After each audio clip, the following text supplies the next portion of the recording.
これは大切な仕事なんだっていうことは本当に感じてきましたね。自然環境の豊かさ、それを守らなきゃいけない。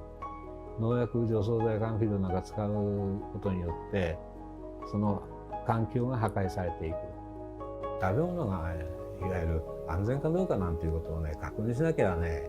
安心して食べられないというご時世ってのはおかしいですよ。農薬がいつから使われ始めたかですよ、日本で。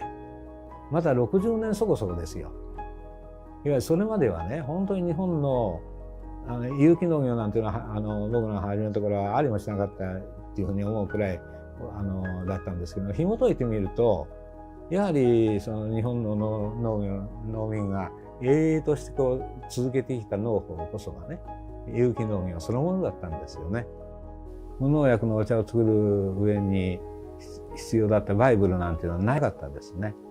とにかく生物多様性、いろんな虫の中でお茶を育てるんだっていうふうなことは思いながらもね、できるかできないかっていうのは分からなかったですね。有機でどう作っていくかっていうところですごい、うちの親父はすごい試行錯誤して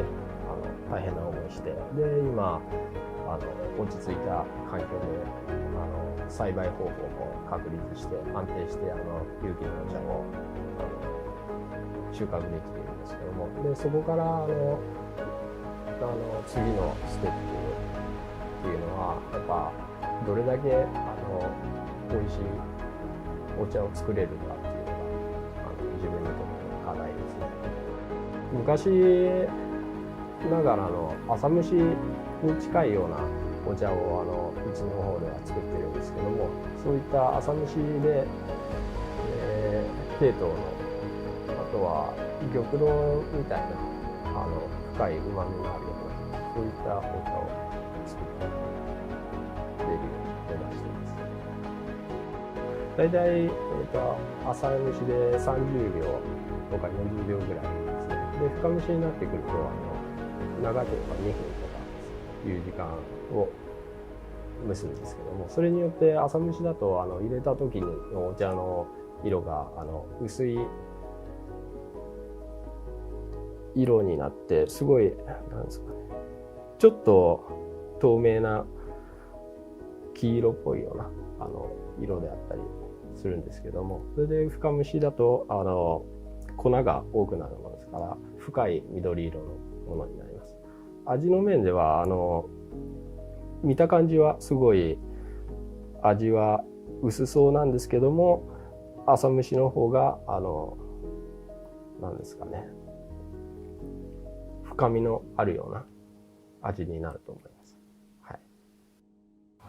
立春から数えて88日目に摘まれたお茶で、昔からその日に摘まれたお茶は美味しくて、そのお茶を飲むと1年健康に過ごせるっていうことで特別なお茶です。最終工程でいくらいいお茶でも最終工程で失敗してしまうともう売れなくなってしまったりとか、私もちょっと駆け出しの時に機械が壊れて焦がしちゃったことがあったんですね。もうその時はすっごい落ち込んででも逆にうまくいくと本当に普通のお茶がっていうか、そのお茶の魅力を最大限に引き出してあげることができると、すごいなんかすごい嬉しくなるんですね。そうですね、まだまだ有機茶ってイコールまずいっていう方がいるんですね。農家さんでも消費者の方でも有機茶イコール高くてまずいっていう方が言われてるので、なんか私たちただ有機茶を作れば売れるって今の時代っていうのをそういう風にたやすくないと思うんですよ。だから有機茶作ってる農家自身も頑張らないと今売れない時代なので、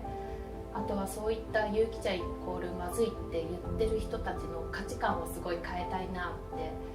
あとは誰よりも美味しいお茶を、弟とかの父も同じ考えなんですけれども、やっぱりお茶作っててやっぱり誰よりも美味しいお茶作りたいっていうのがあるので、そこですね。誰よりも美味しいお茶作って、あとはそういった